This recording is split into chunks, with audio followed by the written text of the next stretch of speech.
Hello বন্ধুরা, তোমরা সবাই কেমন আছো? সবাই নিশ্চয়ই খুব ভালো আছো। আমি মোটামুটি আছি।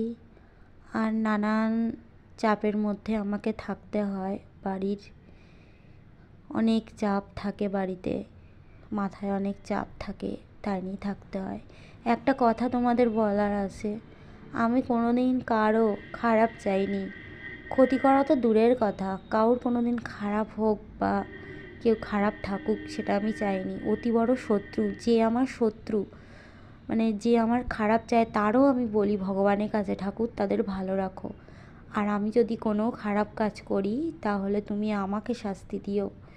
কিন্তু সত্যি বলছি, আমি কোনো দিন কারো কোনো খারাপ চাইও নি, আর কাউকে হিংসাও করি না। কিন্তু আমাকে অনেকেই হিংসা করে, আমাকে নজর দেয়, কিন্তু আমরা কিন্তু তাদের কি হচ্ছে না হচ্ছে কোনো ব্যাপারে সবার ভগবান সব কিছু দিক সেটাই চাই।